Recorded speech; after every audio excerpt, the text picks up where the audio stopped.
بسم الله الرحمن الرحيم. الحمد لله رب العالمين. اللهم صل على نبينا محمد وعلى آله وسلم.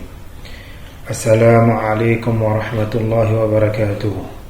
walaalayaal 3 sano markaan xabsiyada al-shabaab ku xirnaa kadib waxay i dejiyeen gobolka Galgaduud, gaar ahaan magaalada Galhareeri.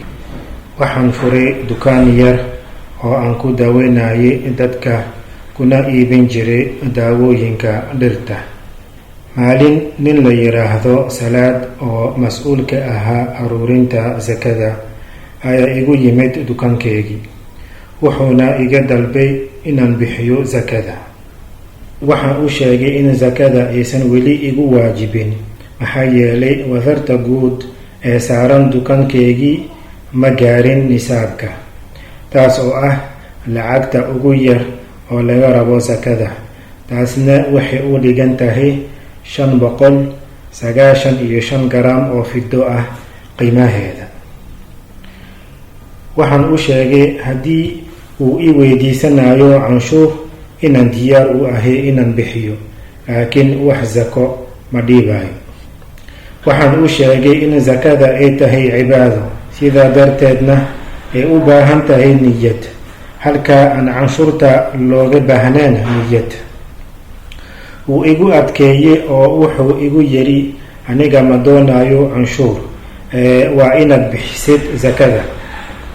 waan diiday inaan bixiyo oo waxaan u sheegay inuu u sheego amirkiisa.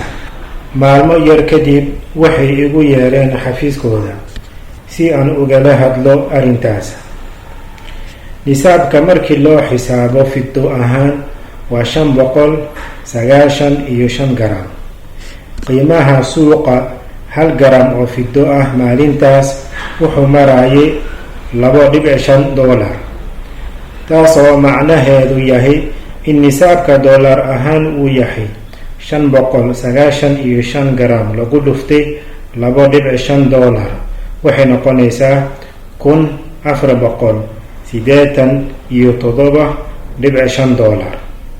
tiradaas wixii ka hooseeya zakad kuma waajibayso markii loo eego shareecada. wadarta qiimaha badeecadeydii waxay ahayd qiyaastii $460.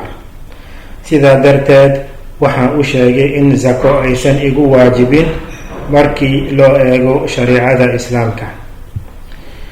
waan la yaabay markaa u tegay ee ay i sheegeen inaan gaari nisaabka, laygana doonayo inaan bixiyo zakada. aad baan ula yaabay. markaas waxaan weydiiyey imise ayuu ahaa nisaabka.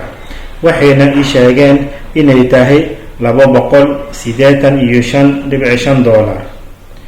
waxaan u sheegay intaas aysan ahayn nisaabka. waan weydiiyey qiimaha suuqa ee 1 garam oo fido ah si aan u barbar dhigo qiimaha aan haysto. wuxuu yiri $48. waxaan markaas ku iri in sicirka suuqa maalmahan uu ahaa $2.5, sidaa awgeed nisaabka uu yahay $1,487.5. haddana ma aanan gaarin, sidaa darteed ma bixinayo zakada. laakiin haddii ay ku adkaystaan waxaan siin doonaa canshuurtooda, maxaa yeelay waa iska caddahay in waxay iga doonayaan ay tahay canshuur, aysan ahayn zako. laakiin waa beenaalayaal, waxay khiyaamayaan dadka muslimiinta ah ee masaakiinta ah, wayna weydiistaan zakada ayagoo og in waxay aruurinayaan ay yihiin canshuur, mana doonayaan inay dadka u caddeeyaan in waxay qaadayaan ay tahay canshuur. kadib markaan arkay khiyaanadooda iyo beentooda, waxaan kusii qanicay inaanan bixinin. waxay dib ugu laabteen amirkooda Xuseen oo ahaa ninka gobolka uga mas-uul ah zakada. maalmo yar kadib way i yimaadeen oo waxay ii sheegeen inaan ku qasbannahay inaan bixiyo lacagta. waxaa doontid u aqoonso zako ama canshuur. ugu dambeyntii waxaan siiyey $11 oo waxaan u sheegay inaan ka qaadi doono maalinta qiyaamaha. dambiilayaashan waxay lacag ka qaataan muslimiinta saboolka ah iyagoo u muujinayaan dadka aan waxba aqoonin inay tahay zako. hisaabka siday shareecada qabto waa $487.5, laakiin waxay ka dhigeen $285.5 si ay lacag uga dhacaan haweenka saboolka ah ee ku dadaalaya sidii ay u quudin lahaayeen qoysaskooda, oo ay u sheegayaan in waxay bixinayaan ay qasab tahay sida shareecada qabto. saas darteed way bixinayaan iyagoo moodaya inay ilaahay adeecayaan. dambiilayaashan waxay ku ciyaaraan shareecada islaamka oo been u sheegaan dadka muslimiinta ah. waa laga yaabaa inay dadka siraan oo ay ku dhahaan in qiimaha $48 uu yahay qiimaha suuqa caalamiga ah. laakiin su-aasha waxay tahay, xaggee uga taala shareecada in qiimaha la fiirinayo uu yahay kan caalamiga? xilliga nabiga sallallahu calayhi wasalam ma jirin wax la dhaho suuq caalami ah, mana suuroobi karto in qiimo wadan kale lagu ictibaaro markii lacag la sarifayo. tusaale ahaan, qof hadduu rabo inuu dahabkiisa gado oo uu suuqa bakaaro tago, ma suurtagal inuu dhaho qiimaha Mareykanka iga sii ama qiimaha Sacuudiga iga sii? suurtagal maaha. qofka shidaal rabo muu dhihi karaa qiimaha caalamiga iga sii? waa maya. culimada oo dhan marka lacag la sarifayo waxay ku ictibaaraan qiimaha suuqa meesha la joogo sida shareecada ay qabto.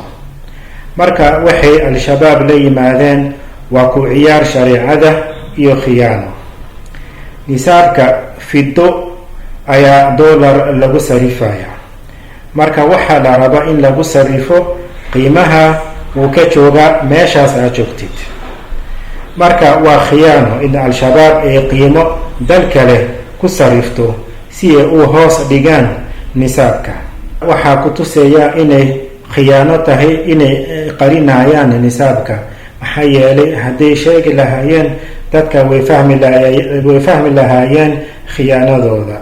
midda kale, al-shabaab xaq uma lahan sharcan inay muslimiinta ku nool meelaha aysan maamulaynin ay zako iyo canshuur xoog kaga qaataan. waxay ku qasbi karaan keliya kuwa ku nool dhulkooda. kooxdan gaangista ah keliya ma ahan inay laayaan muslimiinta, laakiin sidoo kale way ka dhacaan lacagtooda. dhibka jiro ma ahan in canshuur la qaado. culimada qaar way qabaan in la qaado canshuur haddii ay baahi jirto, laakiin waxaa dambi ah in laga dhigo cibaado loona baxsho magaca zako.